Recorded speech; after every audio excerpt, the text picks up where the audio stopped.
Salut à vous et bienvenue sur ce nouveau tutoriel du logiciel Archicad. Alors aujourd'hui nous allons voir comment donner vie à une 2D sur le logiciel Archicad. Donc comme vous pouvez voir devant vous, là on a fait un T5, un projet T5. Un T5 ça veut tout simplement dire nous avons 5 pièces principales. Donc un projet de T5 dont nous avons là 4 chambres et un séjour. Alors pour arriver à ce type de résultat sur le logiciel Archicad, notamment donner vie à une 2D sur le logiciel Archicad, vous devez savoir que Archicad est un logiciel complet en fait. Ça veut dire quoi? Ça veut dire que au même moment que Archicad va traiter les 2D, comme vous pouvez le voir ici, Archicad traite simultanément les 3D. Ça veut dire quoi? Lorsque j'ai un projet pareil ou encore lorsque j'ai fini de dessiner mon projet, je dois maintenant donner vie à ma 2D.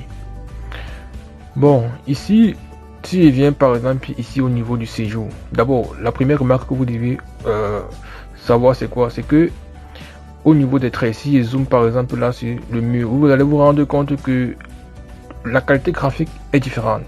C'est-à-dire que l'épaisseur des traits de mur sont plus importantes. Donc ici ça renvoie à un paramétrage de jeu de stylo assez intéressant. Donc vous devez savoir qu'avant de commencer tout projet sur le logiciel Archicad, vous devez paramétrer votre jeu de stylo. Donc je vais vous montrer dans une prochaine vidéo comment paramétrer un jeu de stylo. Donc ce n'est pas l'objet de ça aujourd'hui. Alors donc ce qui fait maintenant que lorsque je suis au niveau du séjour ou encore lorsque j'ai fini de dessiner mon projet, je dois maintenant l'animer. Et on anime une 2D généralement en l'aménageant et en la décorant. Pour aménager un projet, il y a des principes de base. Si par exemple je viens au niveau de la chambre, que voici, il y a des principes de base lorsque j'aménage une chambre, notamment comment est-ce que je dois poser mon lit, comment est-ce que je dois poser mon placard, ainsi de suite. Donc la première règle à respecter lorsque je pose par exemple un lit, c'est quoi? C'est-à-dire que mon lit doit être en fonction de la position de ma fenêtre. Vous voyez que voici la fenêtre ici, que voici. Donc voici ma fenêtre ici, du côté-ci, et voici mon lit ici. Donc la première règle c'est quoi? Lorsque je pose mon lit lorsque je pose mon lit dans une chambre, je dois mettre mon lit perpendiculairement par rapport au champ de vision de la fenêtre. Ça veut dire quoi? Ça veut dire que voici ma fenêtre ici, voici le champ de vision de la fenêtre qui est par là. Donc si je prends par exemple l'outil trait, voici le champ de vision de la fenêtre que je trace. Vous voyez? Donc voilà le champ de vision de la fenêtre et voici mon lit de ce côté. Donc mon lit doit être perpendiculaire au champ de vision de ma fenêtre. Ça c'est la première règle lorsque j'aménage généralement une chambre. Lorsque je viens par exemple également ici au niveau des toilettes, c'est-à-dire les salles d'eau, donc comme nous étions en train de dire, vous voyez que ici le lavabo et le receveur de douche contiennent les mêmes eaux qu'on appelle généralement les eaux usées. Et voici la chaise de WC. Oh, la chaise de WC lui il contient ce qu'on appelle les eaux vannes. Donc ça veut donc dire que les eaux qui quittent du lavabo, comme le lavabo est le point le plus haut, puisque l'eau va du point le plus haut vers le point le plus bas. Ça veut donc dire quoi? C'est la raison pour laquelle on va mettre le lavabo de ce côté, parce que le lavabo parce que le lavabo est situé au point le plus haut. Donc l'eau va quitter d'ici pour descendre et récupérer les eaux du receveur de douche et puis aller dans le regard. Et à partir du regard, on pourra diriger vers la fosse septique. Et c'est la même chose avec la chaise de WC. La chaise de WC qui contient lui les eaux vannes. C'est-à-dire que il y aura également un tuyau qui va quitter de là pour amener cette eau dans le regard et directement la fosse septique. Bon, vous remarquez également des carreaux, c'est-à-dire que des carreaux qu'on a posés généralement dans les salles d'eau. Donc généralement vous allez voir les carreaux au niveau des salles d'eau et des cuisines. Donc ça fait aussi partie de l'embellissement du projet. C'est-à-dire comment est-ce qu'on pose ces carreaux? C'est très simple. Pour poser ces carreaux, c'est avec l'outil HU, c'est-à-dire que si je clique là sur l'outil HU, je vais venir ici je vais prendre les grilles, c'est-à-dire que je viens ici à grille, je prends les grilles de 15 par 15. Maintenant au niveau, je dois paramétrer également la couleur, c'est-à-dire les traits les interlignes là que vous voyez au niveau des carreaux, généralement je prends cette couleur-ci. Bon, vous voyez que ici, mon jeu de stylo est différent des jeux de stylo habituels. C'est-à-dire que si j'avais par exemple les jeux de stylo par défaut du logiciel Archicad, vous voyez qu'ici il va y avoir beaucoup de couleurs. Mais ici, je travaille généralement avec le jeu de stylo impression centième. Donc c'est un choix personnel et c'est un choix pour l'impression et qui est aussi très intéressant lorsque vous imprimez vos 2D. Parce que la qualité graphique est au rendez-vous. Alors une fois que j'ai fini là, si je supprime par exemple là, je vais supprimer. Je vais désactiver l'épaisseur des traits réels pour avoir une meilleure vue.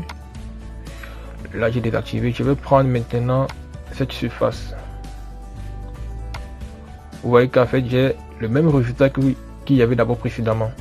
Bon, maintenant je peux également annuler cette bordure-ci parce que vous savez qu'un dessin d'architecture est un dessin géométral. Ça veut dire quoi? Ça veut dire que lorsque vous faites un dessin géométral, c'est un dessin exact, un dessin dont le maçon utilise pour réaliser.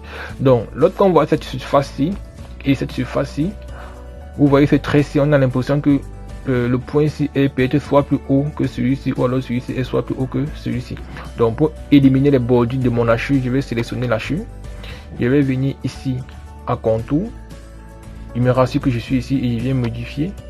Je vais mettre la couleur blanche. Donc vous voyez que là les bordures de mon hachure a disparu. Très bien. Donc voilà un peu comment est-ce qu'on embellit également sa 2D. Maintenant si je viens au niveau de la chambre, ça c'est un tapis. C'est-à-dire un tapis que j'utilise également l'outil hachure pour le mettre. C'est très simple pour mettre cet outil. Il peut utiliser également la baguette magique pour sélectionner encore la pipette pour sélectionner ce tapis. Si je viens par exemple dans l'outil hachure ici, vous allez vous rendre compte que la moquette j'ai utilisé par exemple parquet mosaïque. Vous voyez. Et lorsque j'utilise parquet mosaïque, c'est la même chose. C'est-à-dire que si je supprime ça,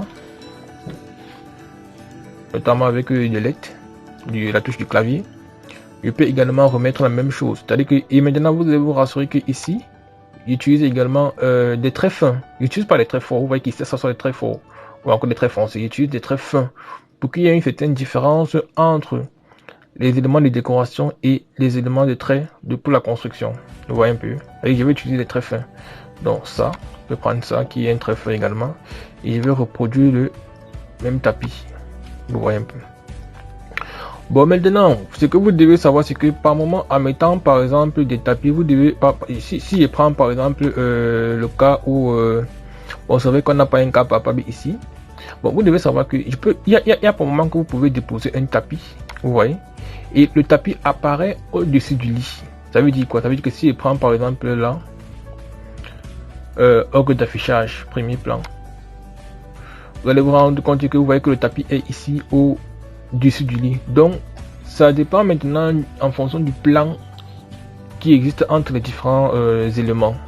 Donc vous voyez qu'ici, lorsque un objet apparaît au-dessus de l'autre, ça veut tout simplement dire que l'objet est au premier plan.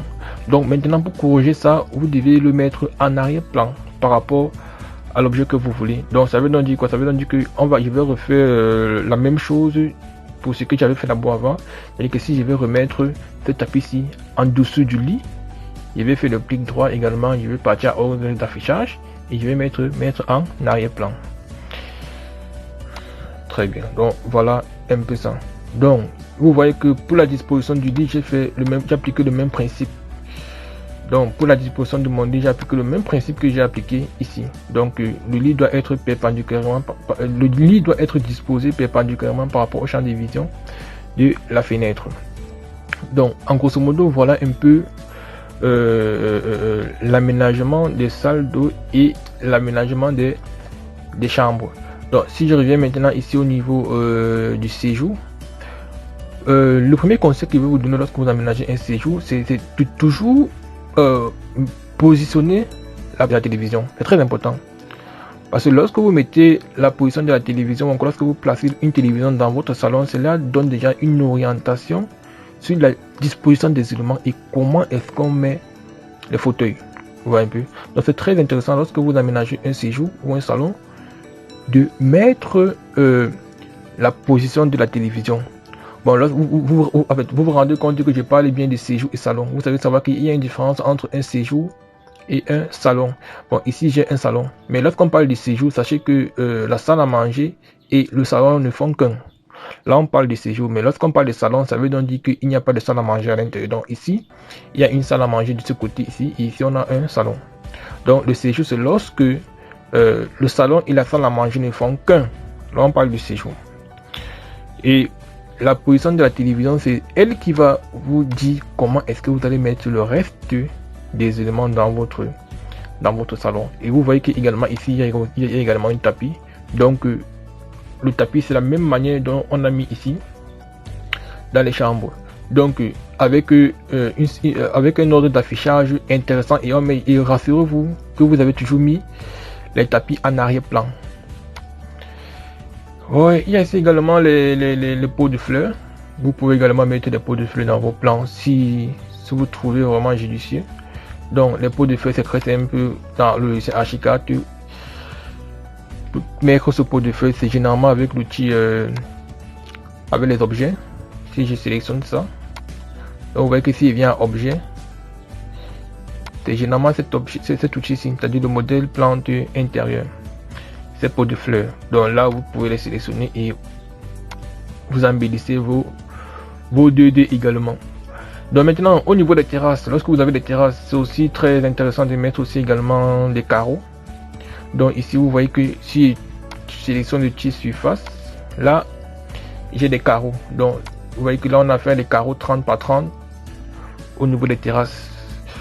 Ça dépend, vous pouvez mettre les carreaux 30 par 60, 25 par 25, 20 par 20, 15 par 15, ça dépend de votre choix. Donc ça va dépendre de vous, de vos humeurs et de ce que le client veut également. Parce que mettez toujours en tête que le projet que vous faites, ce n'est pas pour vous, c'est pour un client et ça répond à des exigences bien précises. Ce n'est pas votre maison, c'est d'abord pour un client. Vous, en tant qu'architecte ou en tant que concepteur, votre rôle est de rester dans les règles de l'art en fonction des besoins du client. Donc pour le texte 2D, vous voyez qu'avec le texte 2D, moi j'ai opté pour le rouge parce que le rouge apporte une certaine contradiction entre le noir, avec le noir en fait. Donc ça veut dire qu'à distance on peut directement savoir qu'ici on est dans la salle à manger, ici on est à terrasse, cuisine, et ici on a les rangements supérieurs, ici on a on est dans une chambre, et ici on a des placards. Et là, on a un dégagement. Donc, ça, c'est un WC visiteur également. Donc, vous voyez que le principe est le même. Donc, voilà un peu en grosso modo comment est-ce qu'on aménage une pièce. Ou encore, comment est-ce qu'on aménage une conception d'une maison d'habitation. Ça peut être un hôtel, et ainsi de suite.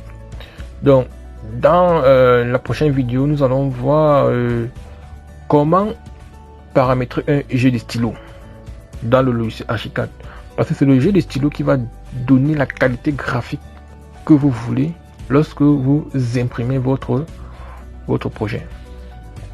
Donc en résumé, nous allons dire qu'en tant qu'architecte, en tant que décorateur ou décoratrice, en tant que concepteur, en tant qu'ingénieur, lorsque vous faites vos plans d'architecture ou de conception, vous devez mettre en tête que le projet que vous faites, c'est d'abord pour un client.